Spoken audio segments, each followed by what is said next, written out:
Hello, people of YouTube. My name is Steve Gray, and thank you for watching. If you're new here, please hit that subscribe button, turn on that notification bell, leave a like, and feel free to comment down below what you would like me to do for future anime and cartoon-related videos. Today, we are talking about Akudama Drive, Season 1, Episode 10.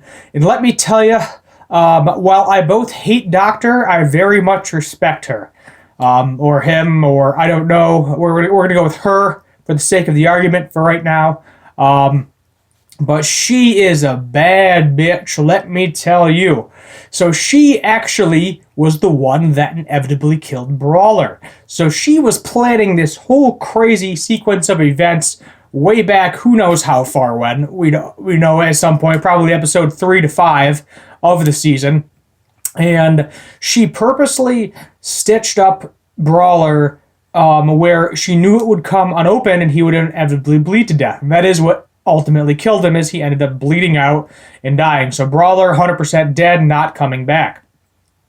In the meantime, while this is going on, she has a needle through one of the hearts of an executioner pupil, and she is directing the previous executioner pupil, who is now the master, to go get the brother out of the container because she wants to experiment on him, which doesn't make sense to me because him and sister have the same DNA, and sister she's less of a liability. She's already right there, so why would he not just take her? Then she says, oh, you have to execute Courier and Swindler as well. Hoodlum is holding Swindler hostage with a knife to her throat.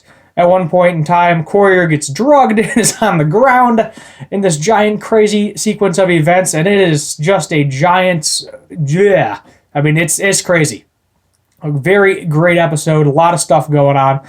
Meanwhile, while this is happening, the boss of the executioners orders basically the chief of police to label a lot of citizens as Akudama.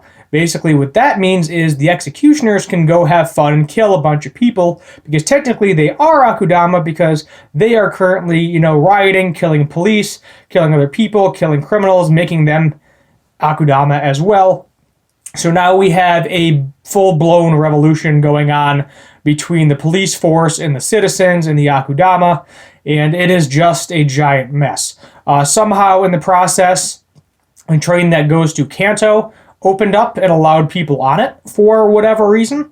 Kanto wants a bunch of people there. I don't know if it's for experiments or it might be because, which is I'm thinking, because they now have the ability to make people immortal, theoretically, and you need a bunch of people in order to do that, as we've seen from the experiments on brother and sister. So it would make sense that brother and sister would go there along with all of these people, so that way they could sacrifice all of these people to make themselves, the higher-ups, immortal. And I could definitely see that possibly being the case with all of them going into Kanto. So Hoodlum ends up killing Doctor, lashes out at her because he finds out the whole Brawler situation.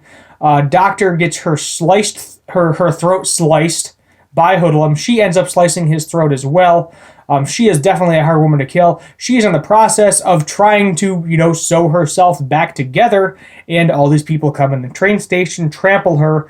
So most likely, Hoodlum is now dead 100%. He literally got his throat sliced, and also Doctor is dead too, because I don't see how she could have survived that. She was trying to stitch herself back up. People trampled her, which is weird because, you see a very attractive woman lying on the ground. You try to help her up, get her balance, maybe get her phone number, wink, wink, nudge, nudge. But no, she got trampled, and they are both most likely dead. And now they are going after brother on the train because he still ultimately got stuck on the train. So now we're going back on the train. So we can expect to see Hacker, hopefully, if Hacker is still alive, very soon. The reason Doctor knew exactly where Courier was because the little bag that brother got, that he was supposed to deliver to brother, she put a tracking device in it. So she knew where he was all the time, which is why it led her to chase them and led her to figure out where they were, to play her sick plan, where everybody's lives was, for a brief moment, was in her hands. So at least she kind of died how she wanted to a certain extent. She put a needle in one person's heart, had the ability to do that. She had Hoodlum on her side as well, and nobody could kill her because she wasn't an Akudama, because the Executioner legally couldn't kill her, because if she did, then the Executioner would become an Akudama. If the word spread of that, then there would be a whole mass of problems. No bueno, not good at all. So the Executioner basically just had to suck it up, do what she did. And she probably didn't even care, the Executioner, honestly, that she had to kill Swindler and Hoodlum. I don't think she really wanted to kill Swindler. She definitely wanted to kill Hoodlum for stabbing her eye out. I can definitely see that 100%. But I doubt she wanted to kill Swindler because, just kind of ended up in a situation. I mean, there's a nice part, too, where it's snowing. There's like a brief second of peace, in all this madness that's going on. You got rioting, people killing each other. But there was a small, brief second of peace. Sister's got her hand back on the motorcycle with the snow, and seeing it for the first time. Brother's seeing it for the first time. Brother, he even mentioned, he's like, oh, by the way, thanks for the helicopter ride. That was kind of nice. I enjoyed my time with you, and I thought that was kind of funny, that he was just kind of sitting around and enjoying his time with the Executioners, even if they didn't have the same belief. Because in his mind, they're the Akudama. You don't really know. I think the whole premise of this is, yes, they can be a criminal, but at the same time, we don't know their background. I'm still curious about Courier's background, because we really don't have any information on him whatsoever. We don't really have any of his background. We don't really have a lot of background on a lot of the characters. It seems the way this is going that it might just wrap up this season and we may not get another season, because what are they going to do after this? You got the riots going on. It's basically everybody's going to Kanto, overthrow the government, either that or it's going to end on a giant cliffhanger, which would lead to a season 2, which is also a possibility, because this show is definitely sitting on the top 10 a lot recently. I don't think it's ever specifically hit number 1. Quite a few times it's hit number 2. So it's almost inevitable that this is going to get a second season or some sort of spin-off or something, because everybody likes milking a cash cow, and if something's working for you and you're making money off of it, they're going to keep doing it. Makes sense to me, makes sense to you, I think. The audience, hopefully, 50-50, I don't know, maybe. Who knows? Let me know what you think about that. But I'm going to rate this episode probably a solid 9 out of 10. There was excellent action, not too much, a little bit of character development, actually.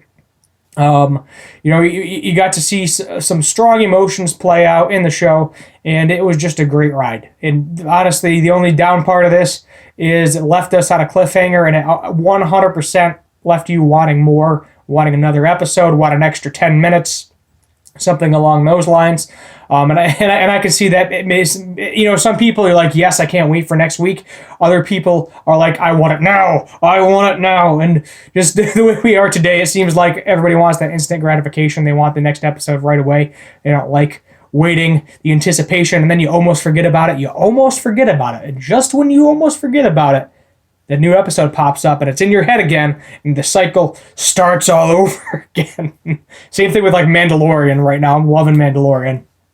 New episode tomorrow, only 2 episodes left of the season, and I'm going to be sad because we're not going to get the Mandalorian again for another year. But who knows? We'll just have to wait and see.